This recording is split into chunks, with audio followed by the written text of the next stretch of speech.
Hello everyone, welcome back to my channel Nursing Doubt Clearance. My today's topic of discussion is uses of calcium carbonate with vitamin D3 tablets, composition of these tablets and side effects.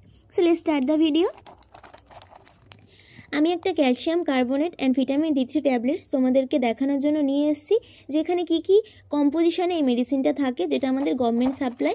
তো দেখো এখানে তোমরা দেখতে পাচ্ছ যে এখানে West Bengal government supply লেখা আছে।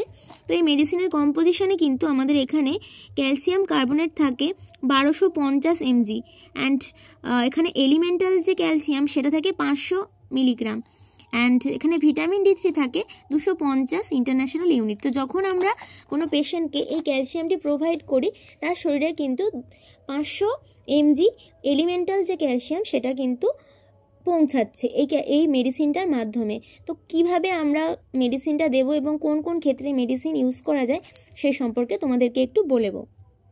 তো দেখো ইউজেসে আমাদেরকে এটা মনে রাখতে হবে, it may be use to treat conditions by low calcium level. যখন হচ্ছে প্রচুর লো ক্যালসিয়াম লেভেল থাকে, বিভিন্ন যেগুলো ডিজিজ আছে, অনেক ধরনের ডিজিজে কিন্তু যে বোন ডেন্সিটি প্রচুর কমে যায় বা লো ক্যালসিয়ামে একটা পেশেন্ট ভোগে, তো সেই সব স্পেশাল কেসে কিন্তু আমরা ক্যালসিয়াম এই মেডিসিনটি দিতে পারি।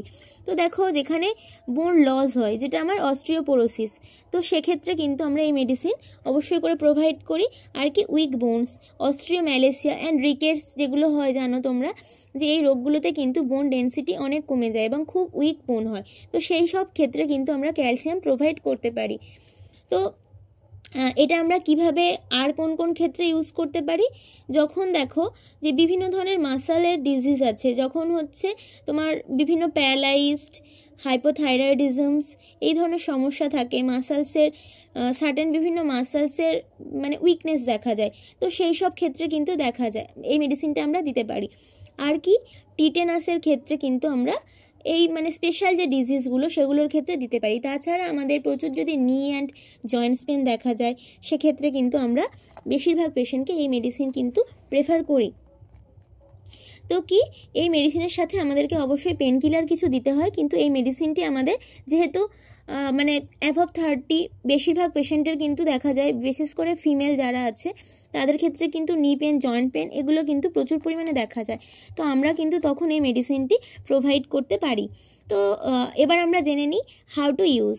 তো এই মেডিসিন আমরা জেনে নিলাম কোন কোন স্পেশাল ক্ষেত্রে ইউজ করা যায়, কিন্তু কখন কখন আমরা এই মেডিসিনটি প্রোভাইড করব সেটা কিন্তু আমাদেরকে অবশ্যই করে মনে রাখতে হবে।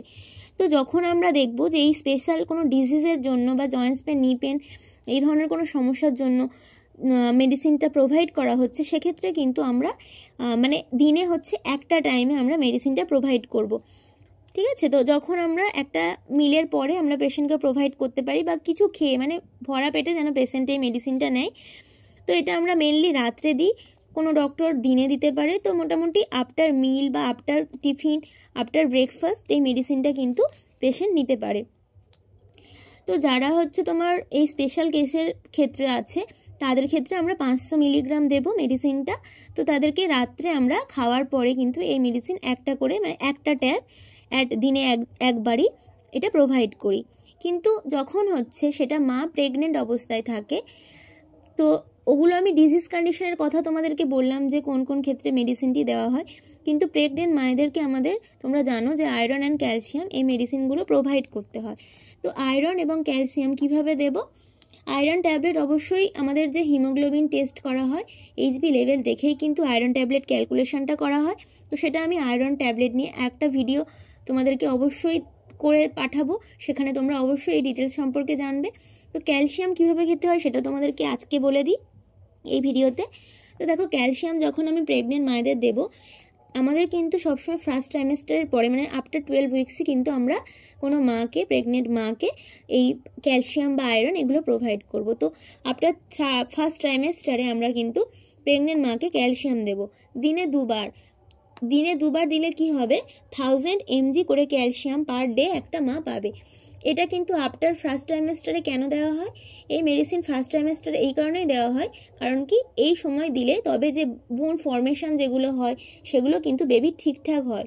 না হলে কিন্তু যদি ঠিকঠাকভাবে মানে এই ক্যালসিয়াম মা এই সময় না নেয় তাহলে কিন্তু বেবির যে বোন ফর্মেশনে অনেক সময় তোমার অনেক ধরনের প্রবলেম দেখা গেছে, ঠিক আছে, ডিফর্মিটিস অনেক ক্ষেত্রে কিন্তু আসতে পারে।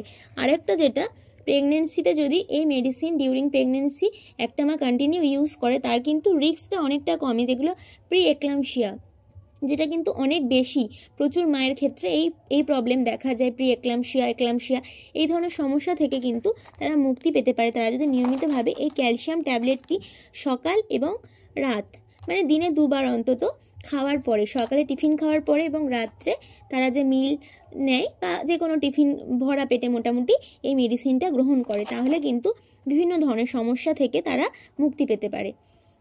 তো আমি হাউ টু টেক এই মেডিসিন আমি এটা তোমাদেরকে বললাম। তো নন প্রেগনেন্টের ক্ষেত্রে আমরা পার ডে একটা করে মেডিসিন প্রোভাইড করব, অ্যান্ড যদি প্রেগনেন্ট ওম্যান হয় সেটা কিন্তু আফটার 12 উইকস, মানে হচ্ছে আমার ফার্স্ট ট্রাইমেস্টার, প্রথম 12 উইকস মানে কি 1 2 3 মানে এরকম প্রথম 3 মাস পরে আমরা কিন্তু এই মেডিসিনটা প্রোভাইড করব একটা প্রেগনেন্ট ওম্যানকে। তো দেখো, এবার আমি এই মেডিসিনটা সাইড এফেক্ট সম্পর্কে তোমাদেরকে একটু বলে দিই।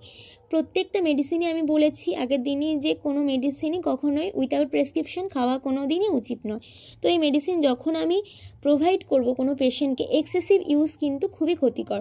তো একটা মানে more than 1500 mg per day এই মেডিসিন যদি নেওয়া হয়, মানে কি 1500 mgর মতন, এই মেডিসিন যদি এর থেকে বেশি কিন্তু কোনো পেশেন্টকে প্রোভাইড করা হয় বা সে উইদাউট প্রেসক্রিপশন এইভাবে মানে দিনে এরকম ডোজ সে নিতে থাকে, তাহলে কিন্তু তার অনেক ধরনের সমস্যা হতে পারে, যেগুলো হচ্ছে কি স্টোম্যাক পেন দেখা যায়, diarrhoea, vomiting, headache, acidity, constipation, এই ধরনের সমস্যাগুলি কিন্তু দেখা যায়। সেই জন্য যখনই আমরা এই মেডিসিন মানে যে কোনো মেডিসিনই আমরা প্রোভাইড করব, তার এফেক্টস অ্যান্ড সাইড এফেক্ট সম্পর্কে কিন্তু আমাদেরকে পেশেন্টকে অবশ্যই বলে দিতে হবে। কারণ কি, যখনই পেশেন্ট এক্সেসিভ ইউজ করবে কোনো মেডিসিন, তখনই কিন্তু তার বিভিন্ন ধরনের সমস্যা শুরু হবে। তো আজকে আমার ভিডিওটি ছিল ক্যালসিয়াম অ্যান্ড D3 ট্যাবলেটস কিভাবে আমরা ইউজ করব এবং কোন ডোজে এই মেডিসিনটি নন প্রেগনেন্টের ক্ষেত্রে অ্যান্ড প্রেগনেন্ট ওমেনরা ইউজ করবে, শুধুমাত্র ওমেন নয়, যে কোনো এজের পার্সনই কিভাবে ইউজ করবে সেটা তোমাদেরকে বললাম, এবং কোন কোন স্পেশাল ডিজিজের ক্ষেত্রে এই মেডিসিনটি ইউজ করতে পারবে সেটা সম্পর্কেও বলা হলো। আর বিভিন্ন ধরনের যে সাইড এফেক্টস দেখা যায় এক্সেসিভ ইউজের ফলে, যেটা আমার 1500 mg যদি পার ডে বেশি হয়, তাহলে কিন্তু এই ধরনের সমস্যাগুলি দেখা যায়। তো সেই জন্য আমাকে অবশ্যই সচেতনভাবে এই মেডিসিনটি নিতে হবে।